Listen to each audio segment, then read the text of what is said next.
महाराष्ट्राचे उपमुख्यमंत्री एकनाथ भाऊ शिंदे यांचा बच्चूभाऊ कडू यांना फोन। हॅलो सर बोला बोला। हा बच्चे भाऊ जय महाराष्ट्र। जय जवान जय किसान।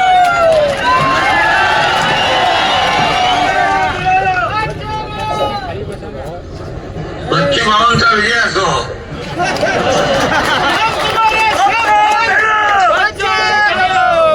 अरे बच्चे भाऊने आंदोलन केलं कर्जमाफीचं, म्हणून आम्ही मुख्यमंत्री महोदय, मी अजितदादा होते त्यावेळेस आम्ही बैठक घेतली आणि एक कमिटी केली आणि 30 जून पर्यंत अहवाल आणण्याचा निर्णय घेतला। पण या बजेटमध्ये कर्जमाफीचा निर्णय घेतला तो बच्चू भाऊने आंदोलन शेतकऱ्यांसाठी केलं, म्हणून आम्ही तात्काळ जी घोषणा आम्ही केली होती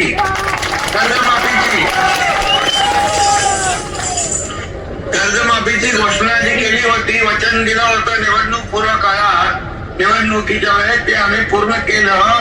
याचं श्रेय देखील बच्चू भाऊला जात आहे।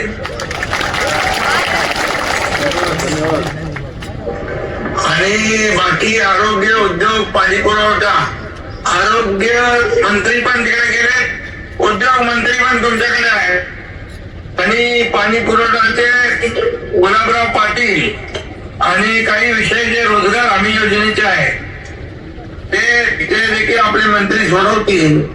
स्कायवॉकचा विषय आहे, मेळघाटचा विकास आहे आणि मी स्वतः मुख्यमंत्री महोदयांना देखील या बाबतीमध्ये सांगतो आणि याच्यामध्ये मी स्वतः पाठपुरावा करून मुख्यमंत्री महोदयांकडून आपण जे जे काही विषय आहेत, पुढील काही विषय पॉलिसी मॅटर आहे ते आपण सोडवण्यासाठी सगळे प्रयत्न करू। पूर्ण टीम तुमच्या मताशी सहमत आहे।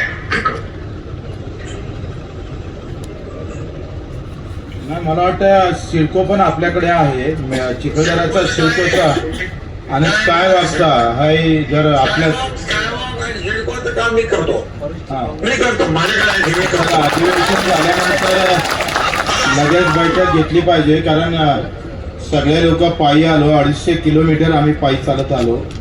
आमचा तुमच्यावर विश्वास आहे। कर्जमाफीची तुमची भूमिका या शेतकऱ्याच्या डोळ्यातली आसू पुसण्याची होती, पण आता मेळघाटचे पण आसू तुम्हाला पुसावं लागेल। अशी तुम्ही मराठी सगळ्यांना एकदा हमी दिली तर अधिक त्यांना थोडा। बिलकुल बघा, सरकार आहे, तुमचं सरकार आहे, शेतकऱ्याचं आहे, सर्वसामान्यांचा आहे। त्यामुळे मेळघाटचा विकास, मेळघाटला मी आरोग्य मंत्री होतो तेव्हा गेलो होतो आणि मला तिकडची जाणीव आहे त्या भागाचा विकास आपल्याला करण्याची आवश्यकता आहे।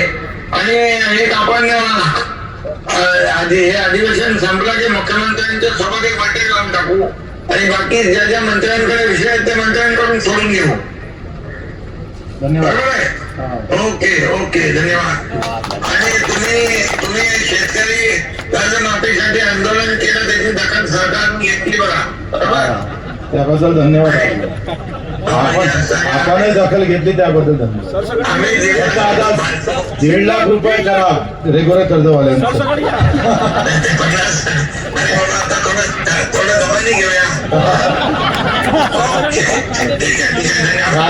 कायद्याचा पण विषय होता, पण पुढच्या बैठकीत घेऊ ते। पुढच्या बैठकीत घेऊ आपण। Okay, thank you.